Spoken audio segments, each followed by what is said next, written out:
Hello friends, welcome.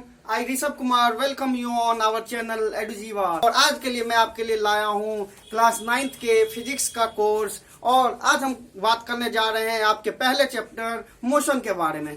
सबसे पहले हम लोग जानते हैं कि हमें क्लास 9th की फिजिक्स में पढ़ना क्या क्या है, कौन कौन से चैप्टर्स आपको पढ़ने हैं। सबसे पहले हम लोग बात करेंगे, सबसे पहला चैप्टर है आपका मोशन के बारे में, और दूसरा चैप्टर है लॉज ऑफ मोशन के बारे में, तीसरा चैप्टर है वर्क पावर एनर्जी के बारे में, ग्रेविटेशन के बारे में, और ऐसे ही चैप्टर्स हमें पढ़ने हैं। तो आज मैं जो आपके लिए वीडियो लाया हूँ या कोर्स ला रहा हूँ, तो सबसे पहला चैप्टर आपका मोशन के बारे में। तो सबसे पहले बात करते हैं मोशन होता क्या है। क्या होता है मोशन? मोशन तो हमें दो चीजें जाननी होगी, एक होता है मोशन और एक होता है रेस्ट। कब हम लोग कहेंगे कि बॉडी हमारा मोशन में है और कब कहेंगे कि हम रेस्ट में है। तो हम लोग बात करते हैं सबसे पहले मोशन के बारे में। मोशन किसे कहेंगे? जब किसी भी बॉडी का, whenever any body changes its position with respect to time relative to surrounding is called motion. मैंने तो इतना चीज कह दिया, अब पहले बताता हूं मोशन क्या कहते हैं। सबसे पहला चीज मैंने क्या बोला आपको कि changes is position, changes its position, changes its position। सबसे पहले जब भी कोई बॉडी अपना पोजीशन चेंज करेगा तो उसे कहेंगे कि बॉडी मोशन में है। लेकिन बस इतना कहना, वो किसके रिस्पेक्ट में पोजीशन चेंज करेगा, कोई तो एक रेफरेंस होगा जिसके रिस्पेक्ट में वो चेंज करेगा। तो सबसे पहला चीज आता है changes is position with respect to time. With respect to time यानी टाइम के रिस्पेक्ट में हमारा पोजीशन चेंज करेगा। जैसे कैसे कह सकते हैं, पहले सेकंड में एक बॉडी यहां पे था, एक बॉल यहां पे था, दूसरे सेकंड में हमारा बॉल यहां आ गया, तीसरे सेकंड में हमारा बॉल यहां आ गया। तो हम लोग क्या कह सकते हैं कि बॉडी का position with respect to time change हो रहा है। अब बात करते हैं, लेकिन बस इतना ही काफी नहीं है हमें कहना चेंजेस इस पोजीशन रिस्पेक्ट टू टाइम, और साथ में एक कंडीशन और आता है। वो कंडीशन क्या है? Relative to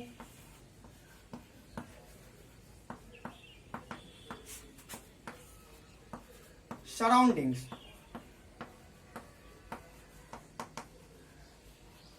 relative to surroundings. अब ये क्या भाई, ये क्या बोला रिलेटिव टू सराउंडिंग्स? मोशन तो हम लोग ने बात कर लिया कि ये जो अपना पोजीशन चेंज करेगा टाइम के साथ, लेकिन भाई ये रिलेटिव टू सराउंडिंग कौन सी बात है? तो देखिए भाई, कोई भी बॉडी जो है किसी एक के लिए रेस्ट में हो सकता है और दूसरे के लिए मोशन में हो सकता है। आप पूछोगे अरे भाई ये कैसे, एक आदमी के लिए रेस्ट में है दूसरे के लिए ये मोशन में है, ऐसा कैसे? मैं एक एग्जांपल के थ्रू आपको ये समझाने की कोशिश करता हूं। तो देखिए एक है हमारा, एक बस है। ये क्या है? एक बस अपने ट्रैक पे, रोड पे मूव कर रहा है। एक बस है, बस अपने ट्रैक पे इधर की ओर मूव कर रहा है। अब एक स्टेशनरी पेड़ यहाँ पे है, रोड किनारे कोई भी एक स्टेशनरी पेड़ है, और एक आदमी यहाँ पे स्टेशनरी खड़ा है, एक आदमी यहाँ स्टैंडिंग है। A person is standing over here and a bus is moving in a direction and there is a stationary tree over here. Now let's see what happens. अब हम लोग क्या देखेंगे? जब हम लोग देखेंगे, जब ये स्टेशनरी पर्सन, जब ये स्टेशनरी व्यक्ति देखेगा कि बस मूव कर रही है, तो ये अगर बस को देखेगा, या बस में मान के चलिए 2-4 कुछ पैसेंजर से, मान के चलिए 4 पैसेंजर से, there are 4 passengers in the bus. अब हम लोग बात करेंगे कि ये जो पर्सन है, ये पर्सन इस बस को देखेगा तो क्या लगेगा कि ये बस जो है वो मूव कर रही है। क्या कर रही है? मूव कर रही है। अगर हम यहाँ से, एक आदमी है स्टेशनरी है, ये इसको देखेगा तो लेगा कि बस मूव कर रही है, और बस के पैसेंजर को ये देखेगा। अगर ये इस पैसेंजर को देखता है, इस पैसेंजर या किसी भी पैसेंजर को देखेगा तो उसे लगेगा कि वो पैसेंजर का मोशन में है। क्यों? क्योंकि अपना position with respect to time वो चेंज कर रहा है। अब दूसरी बात करते हैं, अगर यही आदमी इस ट्री को देखता है, whenever this person see this stationary tree, then what will we observe? He will observe that this body, this tree is also stationary. ये ट्री भी स्टेशनरी है। अब हम लोग बात करते हैं, ये तो इसके लिए ये मूव कर रहा है। अब इसी के अंदर मान के चलिए बस के अंदर ही 2 पैसेंजर हैं, बस के अंदर ही 2 पैसेंजर हैं।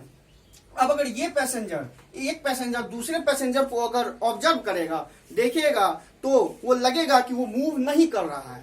वो मान के चलिए ये पैसेंजर इस पैसेंजर को देख रहा है, दोनों सेम बस में, they are on the same bus, तो उनको इसको क्या लगेगा कि ये जो है मूव नहीं कर रहा है। क्यों? क्योंकि इस वाले पैसेंजर के रिस्पेक्ट में इसका पोजीशन चेंज नहीं हो रहा है। लेकिन इसके लिए तो ये मूव कर रहा था। तो यही मैं समझाने की कोशिश कर रहा था कि मोशन कब कहेंगे। पहला चीज पोजीशन चेंज करेगा, दूसरा टाइम के रिस्पेक्ट में चेंज करेगा, तीसरा रिलेटिव टू सराउंडिंग होगा। तो यही मैं समझाना चाह रहा हूं कि जैसे ये पैसेंजर है, ये पैसेंजर इसके लिए तो मूव कर रहा है, इस पर्सन के लिए, स्टेशनरी पर्सन के लिए मूव कर रहा है, लेकिन इसके लिए ये रेस्ट में है, इसके लिए ये रेस्ट। अब बात करते हैं ट्री के बारे में। जब ये पर्सन इस ट्री को देख रहा है तो ट्री उसको स्टेशनरी दिखाई देगा, लगेगा कि he is in rest condition. Why? Because it is not changing its position with respect to time relative to this person. इस पर्सन के रिलेटिव में ये अपना पोजीशन चेंज नहीं कर रहा है। अब हम लोग इसी ट्री को, अगर ये इनमें से कोई भी पैसेंजर अगर इस ट्री को देखेगा तो लगेगा कि ट्री अपना पोजीशन चेंज कर रहा है। ऐसा कैसे? क्योंकि ये अपना पोजीशन चेंज कर रहा है, क्योंकि ट्री उसको लगेगा कि ट्री इधर की ओर, tree is going backward, opposite direction to the direction of bus. अब इसी में हमने तो बात कर लिया, दो इसके अंदर थे। अब बात करेंगे कि अगर एक आदमी उठ के और ऐसे चलने लगता है, एक कोई पैसेंजर उठ के चलने लगता है, तब फिर अब ये आदमी अगर इसको देखेगा तो लगेगा कि ये पैसेंजर मूव कर रहा है। तो हम लोग बेसिकली इससे कंक्लूजन क्या निकाल सकते हैं? तो कंक्लूजन, सबसे बेस्ट कंक्लूजन हम लोग निकाल सकते हैं कि मोशन के लिए सबसे पहला है कि चेंजेस इज पोजीशन चेंज करेगा। यहां है, अगले सेकंड में अपना पोजीशन चेंज करेगा। अब किसके रिस्पेक्ट में चेंज करेगा? With respect to time change करेगा, टाइम के रिस्पेक्ट में चेंज करेगा। अब हम लोग बात कर ले बस टाइम के रिस्पेक्ट में नहीं भाई, यहाँ तो हम देख रहे थे, यहाँ क्या देख रहे थे हम लोग, इसके रिस्पेक्ट में ये तो चेंज कर रहा था, लेकिन ये आदमी अगर इसको देख रहा था तो लग रहा था कि ये अपना पोजीशन चेंज नहीं कर रहा है। तो तीसरा कंडीशन भी हमें लाना पड़ेगा। तीसरा कंडीशन क्या होगा? रिलेटिव टू सराउंडिंग भी, ऑब्जर्वर कौन है, ऑब्जर्व कौन कर रहा है, उसके ऊपर डिपेंड करेगा कि आदमी मोशन में है, कोई भी ऑब्जेक्ट मोशन में है, बॉडी मोशन में है या रेस्ट में है। तो ये तीनों पॉइंट आपको ध्यान में रखने पड़ेंगे। पहला point changes is position, second point is with respect to time, and third point is relative to surroundings. अब हम लोग बात करते हैं, मोशन तो पता चल गया, दूसरा हम लोग बात करते हैं रेस्ट के बारे में। रेस्ट तो पता चल ही गया, रेस्ट इसी का वाइस वर्सा है, मतलब means that whenever a body does not changes its position with respect to time, जब अपना पोजीशन चेंज नहीं करेगा with respect to time, then the body will set to be in rest condition. Okay भाई, इतना आप लोगों को शायद अच्छे से समझ आ गया होगा कि सबसे पहली बात पोजीशन चेंज होना चाहिए, विद रिस्पेक्ट टू टाइम होना चाहिए, और रिलेटिव टू सराउंडिंग। तीनों कंडीशन हमें जरूरी है, तभी कहेंगे कि हम लोग का बॉडी मोशन में है।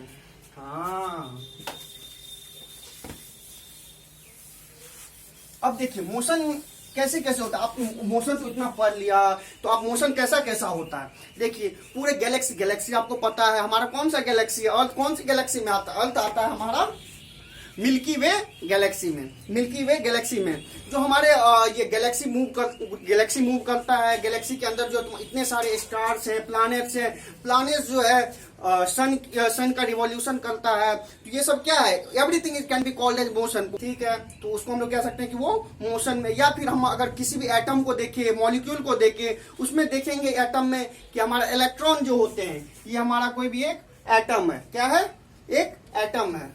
एक एटम के चारों ओर जो होते हैं हमारे इलेक्ट्रॉन, ये न्यूक्लियस है, एटम का ये न्यूक्लियस है। न्यूक्लियस के चारों ओर जो हमारे इलेक्ट्रॉन होते हैं, इलेक्ट्रॉन वो मोशन में रहते हैं। तो ये सारी कुछ हमारे मोशन में हो सकता है। अब मैंने तो ये बता ही दिया कि कोई भी body it can be in a rest for one and can be in motion for another है, ठीक है। अब हम लोग बात करते हैं, अब हम लोग इसमें और क्या पढ़ेंगे? हम लोग पढ़ेंगे motion along a straight line, equation of graph, वो सब तो बाद की बात है। सबसे पहले हम लोग बात करेंगे टाइप्स ऑफ मोशन के बारे में हमें पता तो चल गया कि मोशन क्या होता है। अब लोग बात करेंगे टाइप्स ऑफ मोशन के बारे में। किसके बारे में? टाइप्स ऑफ मोशन के बारे में। मोशन हमें पता चल गया। अब पता करते हैं हम लोग types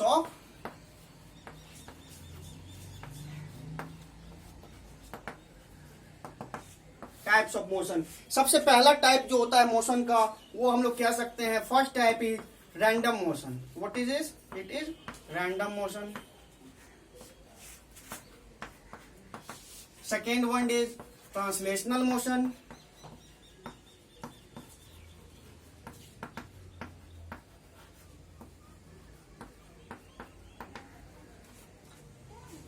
third one is rotational motion.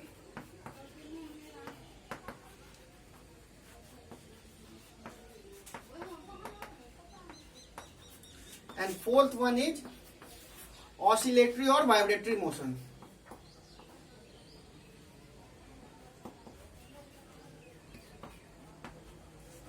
Oscillatory और vibratory motion.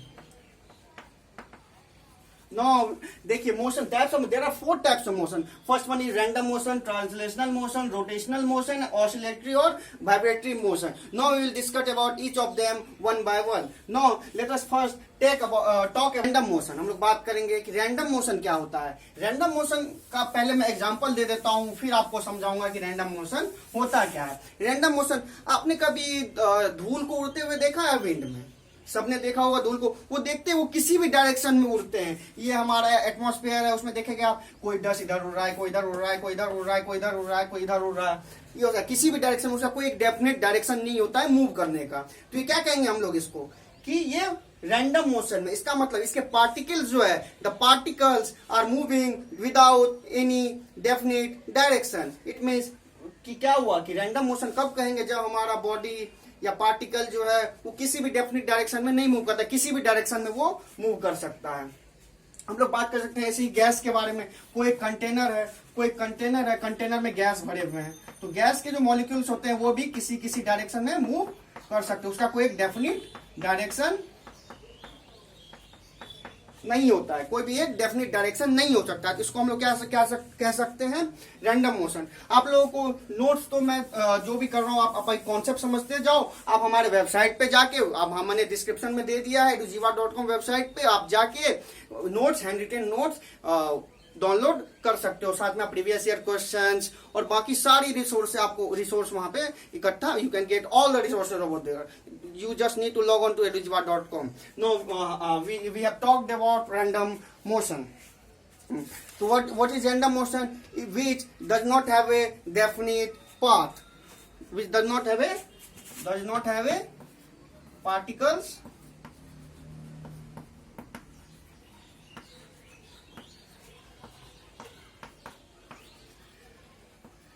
have a definite path. कोई एक डेफिनेट पाथ नहीं होता। वो they can travel in, they can move in any direction. कोई भी पाथ में वो जा सकते हैं। तो हम लोग क्या कहेंगे? बॉडी वो रैंडम मोशन में। Now we will talk about second type of motion which is called translational motion.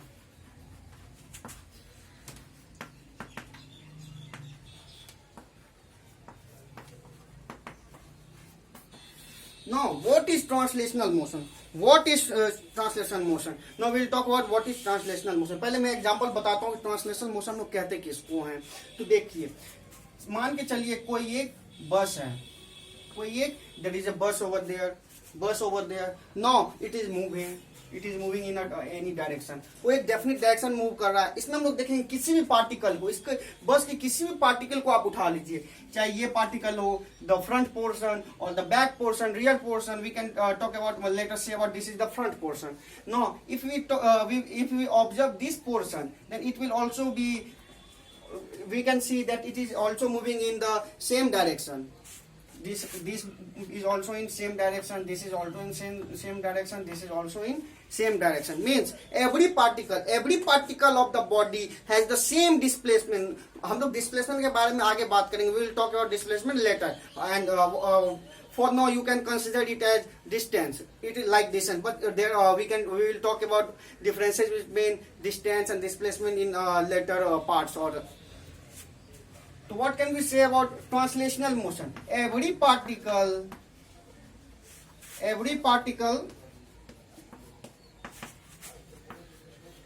has same displacement.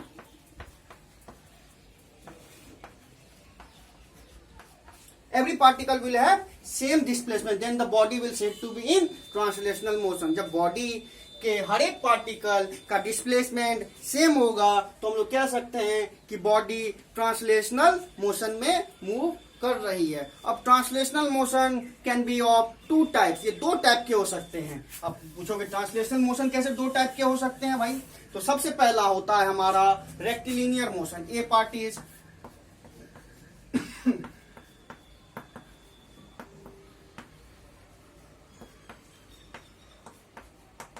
rectilinear motion and second is curvilinear motion. Curvilinear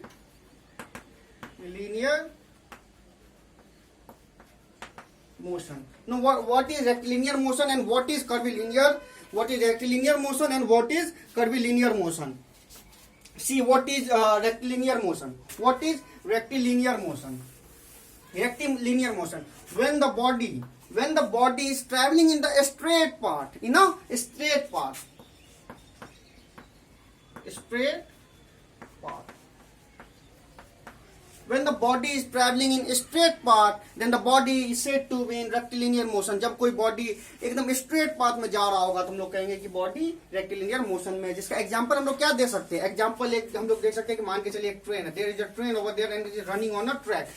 you have all have seen that train is running on the track. when train runs on a track, जब train run करता है अपने track पे तो it has a straight line path. What is straight line path? And this is called rectilinear motion. When motion is along a straight line, then the body is said to be in rectilinear motion.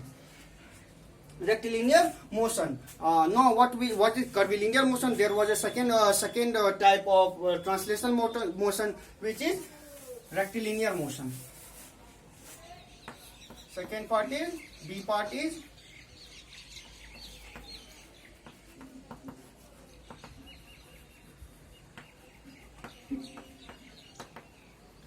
Curvilinear motion. हाँ, I forgot to say one thing. एक चीज कहना भूल गया कि rectilinear motion को is also called as one dimensional motion. Why is this called one dimensional motion? हम लोग इसको वन डायमेंशनल मोशन क्यों कहते हैं? Because it moves in a one dimension, in the straight line. There is a straight line, so there is only one dimension. So it is called one dimension motion. Which one is called one dimension motion? Rectilinear motion is called one dimensional motion because it moves in a straight path. Now we will talk about curvilinear motion. What is curvilinear motion? First I will explain it with example. मैं सबसे पहले example दूंगा. Example क्या होता है curvilinear motion का? तो सबसे पहले curvilinear motion क्या होता है?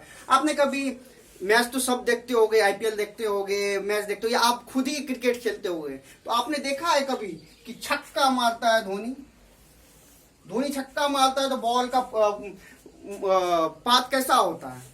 कुछ इस टाइप का होता है, कर्व पाथ होता है. क्या होता है? कर्व पाथ होता है. ये बॉल है, यहाँ धोनी ने छक्का मारा तो उसका पाथ क्या होता है? कर्व पाथ होता है. तो जब भी बॉडी कर्व पाथ में मूव करेगा तो हम लोग कहेंगे कि body is in curvilinear motion. अब भाई कर्विलिनियर मोशन तो है, लेकिन ट्रांसलेशनल मोशन कैसे हो गया? What I said about translational motion, मैंने ट्रांसलेशनल मोशन के बारे में क्या कहा था ट्रांसलेशनल मोशन के बारे में? कर्विलिनियर मोशन तो ट्रांसलेशनल मोशन का एक पार्ट है. इसका मतलब ट्रांसलेशनल मोशन का सारे प्रॉपर्टी जो है कर्विलिनियर मोशन में होने चाहिए. तो ट्रांसलेशनल मोशन क्या होता था कि every particle will have same displacement. अब देखिए बॉल है यहाँ आया, बॉल का जो भी पार्टिकल, ये पार्टिकल पीछे वाला पार्टिकल, कोई किसी भी पार्टिकल को आप देखेंगे तो सेम डायरेक्शन में मूव कर रहा है. एक इंस्टेंट पे, किसी एक इंस्टेंट पे आप बॉल को रोक के देखोगे तो उसका डिस्प्लेसमेंट जो है वो सेम होगा. तो हम लोग कर्विलिनियर मोशन क्या कहा? When body will follow curved path. When body follows a curved path, then the body is said to be in curvilinear motion.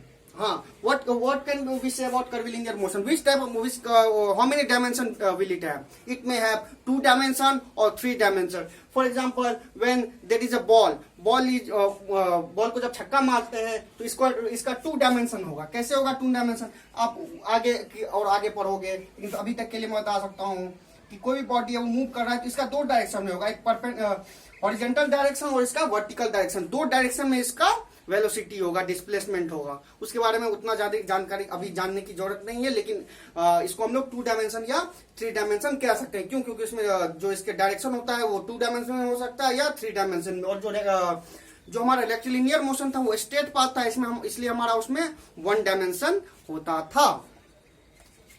तो हमने ट्रांसलेशनल मोशन पढ़ लिया भाई. उसका हमारे दोनों टाइप भी पढ़ लिया. पहला था rectilinear motion, second one is curvilinear motion. What was rectilinear motion? Rectilinear motion when the body has a straight path, then the body is said to be in rectilinear motion, and when the body will follow a curved path, then the body will said to be in curvilinear motion. Now the third part, मैंने क्या लिखा था third part में? The third type of motion was rotational motion.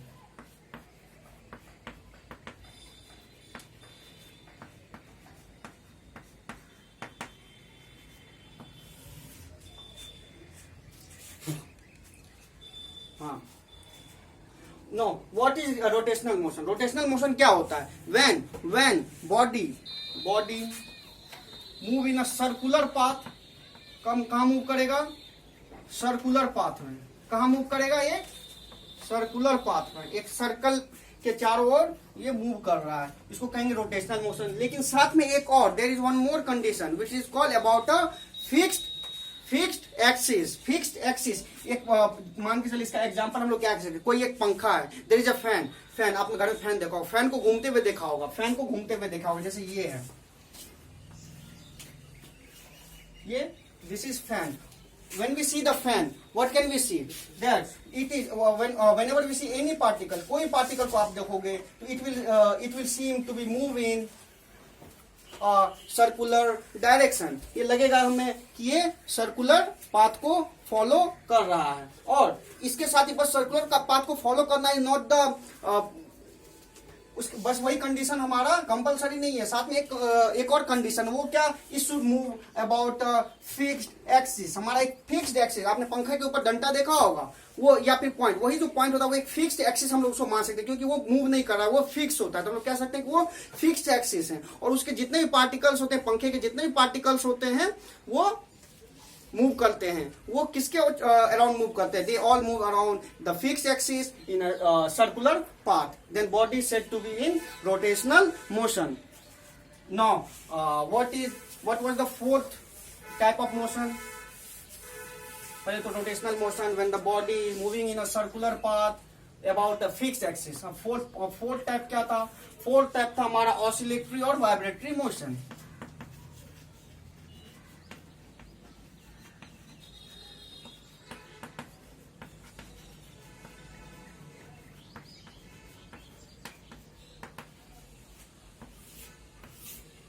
What is oscillatory motion? Have you seen? आपने कभी देखा? Have you seen pendulum clock? आपने कभी पेंडुलम देखा? उसमें आपने देखा होगा कि there is a to and fro movement. What is to and fro movement?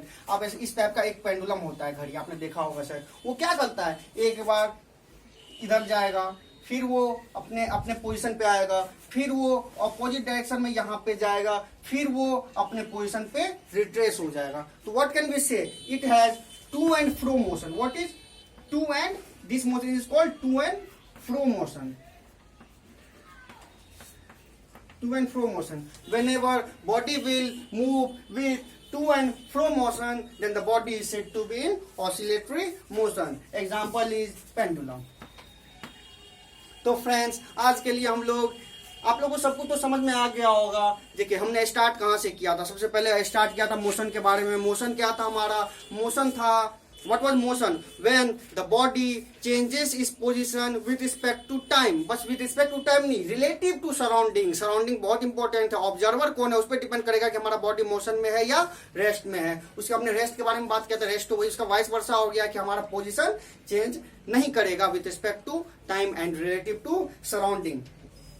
Example अब हम उसके बाद एग्जाम्पल्स देखे थे कि कैसे हमारा जो है बॉडी देख सकते हैं कि वो किसी के लिए रेस्ट में और दूसरे के लिए मोशन में है. अब हम लोग उसके बाद बात किया था हमने टाइप्स ऑफ मोशन के बारे में. तो टाइप्स ऑफ मोशन कौन कौन टाइप के थे? पहला था हमारा random motion, and the second one was, what was second one? Translational motion. Third one was rotational motion, and fourth one was कौन सा? Oscillatory और वाइब्रेटरी मोशन. सबसे पहले हमने रैंडम मोशन की बात की. रैंडम मोशन क्या था? When the body does not follow A definite path. जब कोई भी एक डेफिनिट पाथ नहीं होता है तो बॉडी कहलाएगा रैंडम मोशन. इसका मैंने एग्जांपल दिया गया था कि जैसे विंड में कोई डस्ट पार्टिकल उड़ रहा है तो वो होगा रैंडम मोशन में. उसके बाद हमने ट्रांसलेशनल मोशन किया था. ट्रांसलेशनल मोशन क्या था? When every particle of body will follow same displacement. जब हमारा बॉडी का सारा पार्टिकल सेम डिस्प्लेसमेंट फॉलो करेगा तो उसमें कहेंगे हम लोग वो ट्रांसलेशनल मोशन में है. हम लोग ट्रांसलेशनल मोशन का भी दो पार्ट बताया था, दो टाइप बताया था. क्या क्या बताया था? पहला बताया था rectilinear motion and second one was curvilinear motion. What was rectilinear motion? Rectilinear motion क्या था? जब body when body moves in straight line then the body is said to be have in rectilinear motion. जब body straight line में move करेगा तो body ये rectilinear motion हम लोग कह सकते हैं. कैसे? और उसको हम लोग क्या कह सकते हैं? उसको वन डायमेंशनल मोशन भी कह सकते हैं. क्यों वन डायमेंशनल मोशन कह सकते हैं? क्योंकि स्ट्रेट लाइन में मूव कर रहा है तो वो उसका एक फिक्स डायमेंशन, एक ही डायमेंशन में वो मूव कर रहा है तो हो गया हमारा one dimensional motion. What was second type of translational motion? Second was curvilinear motion. Curvilinear motion में क्या बताया था मैंने? When the body follows a curve path जब फॉलो करेगा तब वो कहलाएगा हमारा कर्विलिनियर मोशन. उसका मैंने एग्जांपल दिया था. क्या एग्जांपल दिया था? धोनी जब छक्का मारता है या आप छक्का मारते हो तो वो बॉडी कर्व के रूप में जाता है, बॉल कर्व के रूप में जाता है तो बॉल क्या कहलाएगा? वो कर्विलिनियर मोशन कहलाएगा. कर्विलिनियर मोशन को हम लोग क्या कह सकते हैं कि 2D और 3D मोशन. क्यों 2D और 3D कह सकते हैं? क्योंकि कोई भी बॉडी जब कर्व पाथ में जा रहा है, जैसे बॉल ही है तो उसका एक हॉरिजॉन्टल डायरेक्शन होगा डिस्प्लेसमेंट का और एक वर्टिकल डायरेक्शन होगा वेलोसिटी का और एक हॉरिजॉन्टल डायरेक्शन होगा वेलोसिटी का. इसके बारे में और आगे हम लोग जानेंगे कि क्या होता है हॉरिजॉन्टल वेलोसिटी, वर्टिकल वेलोसिटी, इन सब के बारे में आगे हम लोग जानेंगे. उसके बाद हमने किसकी बात की थी? थर्ड बात किया था हमने रोटेशनल मोशन के बारे में. रोटेशनल मोशन क्या था? Rotational motion when the body moves, when the particles move around the circle. एक सर्कल के अराउंड मूव कर रहा था और क्या था? About a fixed axis. Axis क्या होना चाहिए? फिक्स एक्सिस के अबाउट हमारा मूव कर रहा है. जैसे एक एग्जांपल इसका मैं ये भी कह सकता हूं कि हमारा अर्थ जो है अपने जो डे और नाइट चेंज होता है कैसे होता है? रोटेशन की वजह से होता है. और रोटेशन क्या होता है? अर्थ अपने एक्सिस के चारों ओर मूव करता है. कितना घंटा लगता है? 24 hours. Earth moves about a fixed axis and it takes 24 hours to complete is rotation. तो इसको हम लोग क्या कहेंगे? Rotational motion. दूसरा मैंने पंखा का एग्जांपल दिया था. पंखा के सारे पार्टिकल एक सर्किल के अबाउट मूव करता है और एक फिक्स एक्सिस के अबाउट मूव करता है. और चौथा मोशन हमने पढ़ा ऑसिलेटरी मोशन. ऑसिलेटरी मोशन किसको कहते हैं? जब टू एंड फ्रो मूवमेंट होता है, जो कि हमारा पेंडुलम था. पेंडुलम का एग्जांपल लिया था. वो एक बार अपना पोजीशन इधर आया, फिर अपने पोजीशन पे आया, फिर चला गया, फिर अपने पोजीशन पे आया, तो ये हो गया हमारा ऑसिलेटरी मोशन. तो मैं आशा करता हूँ, I hope that all of you have understood the topic very clearly and you can download our handwritten notes along with previous year questions and NCERT solutions from our website edujiva.com. And thank you for the today and goodbye. Happy learning. Bye.